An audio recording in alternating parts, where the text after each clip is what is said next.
I've been asked to foster my son's best friend, and while part of me knows I have to say yes, I'm honestly not sure if I can handle everything that comes with it. I have one son, Henry, aged 12. Henry is best friends with a boy named Archie, aged 14.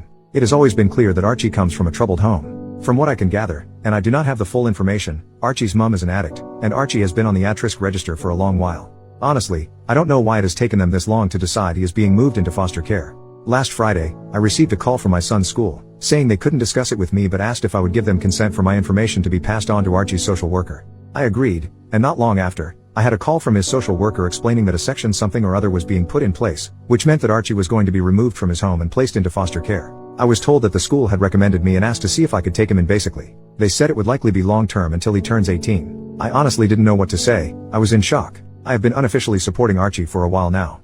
I pick him up from his house and drop him off at school with my son. He spends a lot of weekends at my place. On days where he doesn't come to my place, I make sure to pack him something to eat when I pick him up because he told me that his school lunch is his only meal most days. I buy him soap and deodorant, and I even wash his clothes for him. But supporting however I can and taking him on fully is a big jump. I'm a single dad. I have a decent job, but I'm far from well off. I live in a small 2-bedroom house, meaning Henry and Archie would have to share a room, which they do now when Archie stays, but it's only for short bursts. Plus, there's the responsibility of taking on another human. I was told that they had a lack of foster carers in the local area, so if I didn't agree to take him, it is likely he would have to move counties and schools. I don't want that. I was already having Archie stay with me for the 2-week Christmas holiday, so I asked if I could think about it and give them a firm answer in the new year. They agreed. Archie has not yet been informed about any of this. I've tried to make this a normal Christmas for him, as much as possible. My heart is telling me, of course, you're going to take that little boy in, but my brain is worried about the responsibility and cost of taking on another mouth to feed, another boy to clothe. At the same time, I keep thinking about Archie's situation. He has already had such a rough start in life, and I know he needs stability and care more than anything else. I can't bear the thought of him being uprooted again, losing his school, his friends, and the small semblance of normality he has here. I keep asking myself if I can really give him what he needs, and I don't know if I have all the answers right now. I've always taught Henry the importance of kindness, and I see how much he cares about Archie too.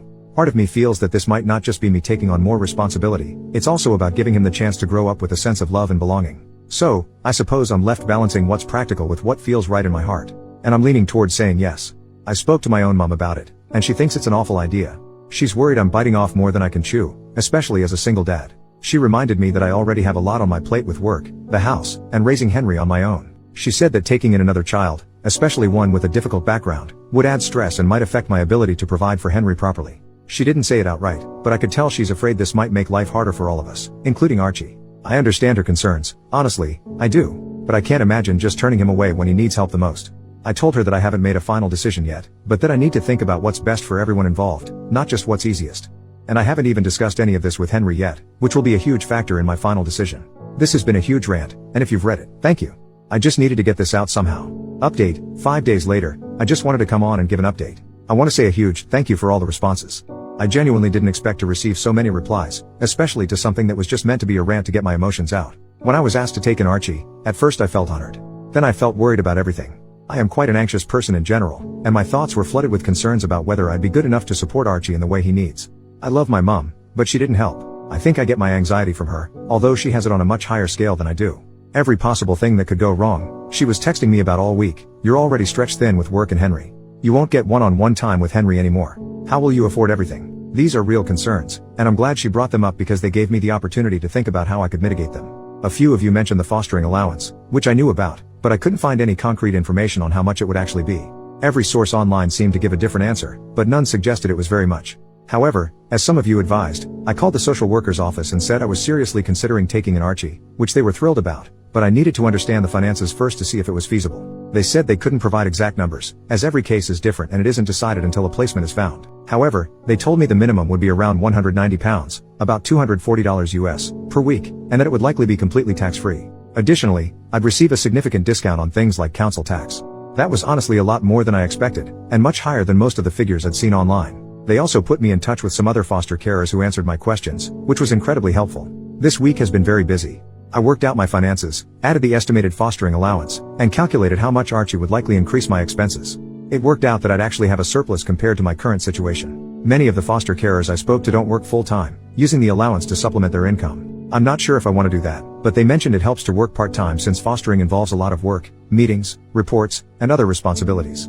On top of that, I'd need to complete training during the first year to become fully qualified. I considered it, and with the additional allowance, I could move to a 0.6 contract, working 3 days per week, while still covering the costs of moving to a 3-bedroom house. While that would leave me with slightly less disposable income, it wouldn't be a significant reduction. I've spoken with my work, and they said they'd support me if I decided to do this, but I haven't made a final decision. I don't want it to seem like I'm taking advantage of Archie's allowance. After sorting out the finances, I needed to talk to Henry. This was honestly the most important part of my decision. If Henry said no, I'd struggle to go ahead with it. I took him out and explained the situation. I didn't go into the details of why Archie is going into care, as it's not my story to tell, even though Archie himself has been open about his rough home life. I discussed the potential challenges, less one-on-one time, less privacy, at least in the short term while we find a bigger house, and so on. Henry was incredibly supportive. He said that he and Archie actually had talked a lot about how they both wished Archie could come and live with us. I told him not to mention anything to Archie yet until I had the chance to speak with him, and he agreed. Yesterday, I arranged for social services to come over. Archie, his social worker, and me sat down to talk. They told Archie he was going to be placed in foster care. Archie cried a lot, I cried a lot, and he asked to see his mom, which the social worker said they'd arrange as soon as possible. In that moment, Archie didn't seem like a teenager, he seemed like a small child whose world was crumbling. Then they asked Archie if he'd want to stay with me. Although he was still distraught about being in care, he said he'd love to stay with me. We discussed what it would mean and how it would affect us.